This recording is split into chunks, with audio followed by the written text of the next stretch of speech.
Welcome back. I'm Michael Bull, and this is the Commercial Real Estate Show. Today we're talking with Daniel Burrus. He's a futurist. He is also an author. He's authored 6 books, including the bestseller Flash Foresight. And Daniel, before the break, we were talking about the new iPhone that's come out, how technology is changing things. And it seems like the use of how we use and how we design office space and the square footage per employee, a lot of things seem to be changing pretty rapidly in how companies use office space. So what's ahead of us? Well, you might remember from the beginning of the show, I talked about 3 drivers of hard trends, technology being very important, but demographics is another one. And a millennial probably has a different approach to what they want in an office than a baby boomer. So you want to not just consider technology, but you want to consider, what kind of employees do we have? For example, if we talk about retail for just a second, if your main market is baby boomers, you need to have really good bathrooms and some comfortable chairs.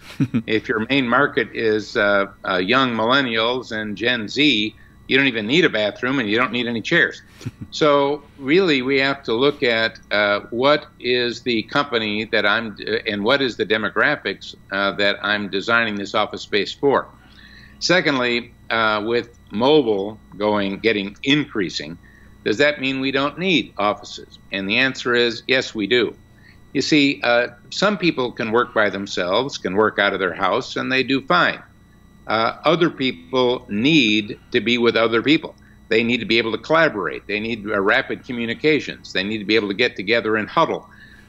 So not everyone can work independently using Skype out of their home. So the reality is there is a need for office space. It is going to continue to grow, but it won't necessarily look like the office space that you've designed in the past. It needs to be far more flexible, and you've got to be able to reconfigure it very quickly. So building change into the plan is as important as the plan. In this case, your plan for how you're using that office space. Also, the companies. In the past, we might get someone that would occupy that office space for 20, 30 years. Now they may occupy that office space for 4 or 5, and then they're transforming or changing or growing or shrinking or going out of business, and there's somebody else that wants to get in there. So having that flexibility to redesign it, repurpose it with the not just the current needs, but the future needs of the new renter is going to be really important for us. Yeah, that's well said. I think flexibility is very key, and everything that you said there with design and the size of your space, the length of the lease, and also with licensing desk and things like that. And you mentioned that a lot of we're pack animals, right? A lot of us do work better together.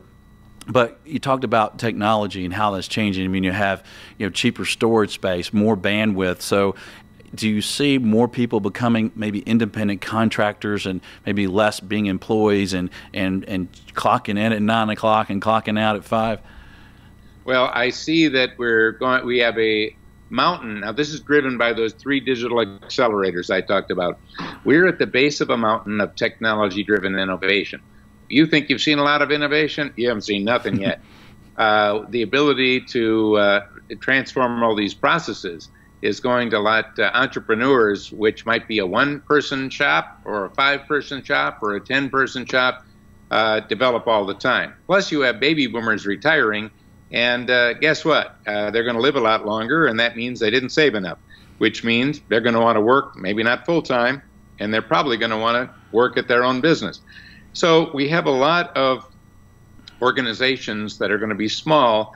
Think of them as smaller startups starting. And we may want to be able to accommodate startups in our and smaller operations in our build-out. So maybe I've got a large company coming in, but I want to have some office space for the smaller ones as well, because that's going to be growing. And remember, good small ones end up becoming larger, needing more office space. They need to grow. And again, flexibility can help that. With that said, it doesn't mean we don't have big companies that are growing, looking for more places to go. So it's really the need for getting together is important. Here's the other thing that I wanted to bring out, though, and that's the technology part, not just the human part of getting together. And that is bandwidth. Great bandwidth is going to be extremely important because, like we're doing this interview with Skype, we're going to see salespeople not on the phone. They're going to be using video conferencing. So we're going to be doing more and more with video, which is bandwidth. We're going to want to have better control of our lighting so that we can, when we're doing our visual communications, we can have it optimized. So in other words, we've got to think through how do we have lighting, how flexible, how intelligent is it? Do I have the ability to grow bandwidth? Because bandwidth is increasing exponentially. Curve looks like a hockey stick, remember, right? Which means I don't want to be stuck with a certain thing. Yeah. By the way, speaking of bandwidth, it's not all just 4G followed by 5G, which means wireless. It's also wired, which means fiber optics. And by the way, new uses for copper.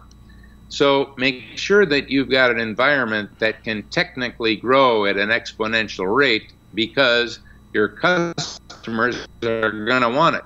And that means being able to rapidly upgrade. Yeah. It means planning more of a modular system rather than a fixed system. Yeah, good point. And I think we're learning that a little bit with Skype here. We're getting good reception, but occasionally it changes on us. Well, stay tuned. After the break, we're going to talk about retail and industrial and how, shopping online is changing those markets dramatically. Stay with us. I'm Michael Bull. This is the Commercial Real Estate Show. Hey there, thanks for checking out the Commercial Real Estate Show. Don't miss a video of special interest to you. Be sure to subscribe below. And if you appreciate the videos, be sure and thank our sponsors. There's a link to more information about them in the description. For more videos, podcasts, and articles, check out CREshow.com.